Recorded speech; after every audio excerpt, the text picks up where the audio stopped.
I'm George Vrotzis. This is Premeditated Fitness, and today we're talking about finding your hinge position. The hinge is the strongest human movement pattern. It is the most powerful human movement pattern. It is the deadlift, the Olympic lifts, the broad jump. A lot of people have problems finding the hinge position if they're not already training with barbells regularly, because it's not a position that we take normally in everyday life. But let's change that. So I'm going to show it to you first. The hinge is moving your hips back. All right? Back. Not down like a squat, but back. So let's talk first about the hips and finding our hips, all right? Have you lift one leg up and then place your hand right where that crease is at your hip line, and then do the same thing on the other side, all right? There's your hip joints right there. We're going to be pushing these back. So now that you know where your hips are at, we can get moving here. So to do the movement for the hinge, you're going to take a shoulder width stance, feet about shoulder width apart, toes pointed slightly out. And then you're going to push your hips back. And as you can see from the side, my hips are pushed back. I have a big bend in my hips. I have a slight bend in my knee. I have a nice flat back. All right, that's the position that we're aiming to get to. Now, I understand it might be easier said than done, and you might be having some problems with it. So we're going to go over a couple drills to help you find your hinge position. First one is the wall drill. You're going to come up next to a wall, stand with it, your heels almost right up against the wall, and just reach back with your hips and tap your butt against the wall. Then take a half step forward and do the same thing.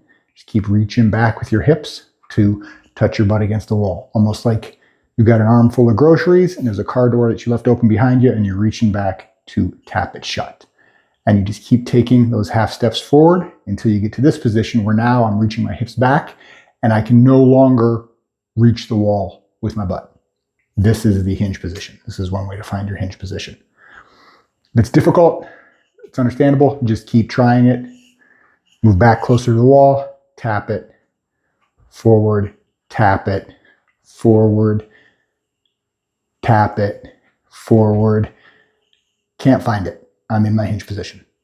Just try it a few times. That might work out for you. Another thing to think about is what I call the no jump broad jump. Take a position like you were going to take a broad jump. Someone walks in the door, they offer you $100,000 if you can jump 6 feet forward that way. So we're not jumping up, we're trying to jump forward. So you take the position that you would take to do a broad jump, and that's your hinge. Just like you're taking the position that you want to drive as much force forward as you can with your jump. There's your hinge position. Okay? And then the drill that we can do from that, which is the no jump broad jump, is take that position and then do the motion that you would do to do a broad jump without letting your feet leave the ground. That's where the no jump comes in. So it's, you bring your hips forward as quickly and violently as you can without overextending, okay? Just trying to drive as much force forward as you can, just like you would if you're going to do a broad jump. You can practice the hinge position that way, all right? That's more of an explosive movement with the hinge, but the hinge can be either a grind, which we'll practice with the deadlift, or it can be an explosive movement, which we'll eventually practice with the kettlebell swing. But practicing that no jump, broad jump, it will come in handy, and we'll be doing a lot in the first couple of weeks here of this challenge. Some common issues with the hinge is, first, people have a tendency to lower their hips, just like you would if you were squatting.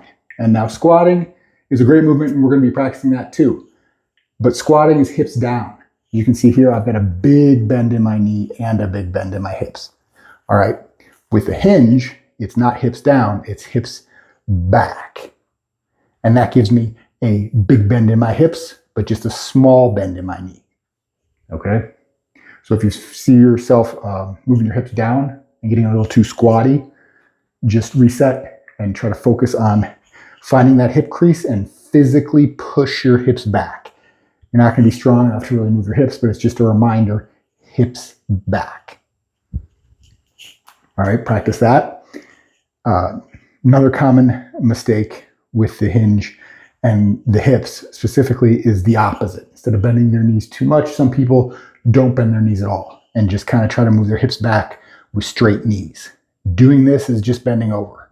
You're not going to get enough force production here from your hamstrings and your glutes for anything when you're just bending over.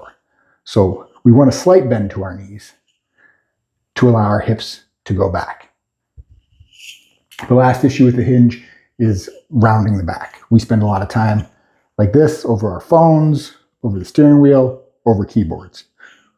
We don't want to allow that to transition into our hinge where we have a rounded back like this, because then when we lift anything, we try swinging anything, it's going to be terrible for our back and we don't want to get hurt. So we're going to move our shoulders back and down. When you move your shoulders back and down, you engage your lats, all the muscles in the middle of your back, and it helps you keep a nice flat back. All right, if you're having problems thinking about moving your shoulders, the other cue that works the same way is think about sticking your chest out. When Clark Kent becomes Superman and he opens up his shirt and sticks that S out, that's the same motion as moving your shoulders down and back. So try that and keep that back nice and flat. Move the hips back. And that's your hinge position. Just play with it. Try to get into that position. Come back up out of it. Get into the position. Come back up out of it. When you're in the position, you should feel some tension in your hamstrings and a little bit in your glutes here. Because those are going to be the muscles that we're using mainly when we're doing deadlifts and kettlebell swings. So get in the position, feel the tension, come back up out of it. And then give the no jump, which if you had problems finding it before, give the no jump broad jumps a try again. You're trying to jump forward to win money. Now you're going to jump without leaving your feet. You bring your hips forward explosively. There's no overextension at the top. That doesn't help us get anything else out of it. That would just put our lower back in risk of being injured if we're moving weight. So I'm just going to hinge like I am for the jump and then come up like I'm trying to jump forward, locking my knees and getting full extension of the hips with no overextension. Okay, try that out for you. Let me know how it goes. If you want to post a picture of your hinge form or video of your hinge form in the Facebook group, I'll take a look at it and let you know how it looks. But you got this. It's going to be fun. See you soon.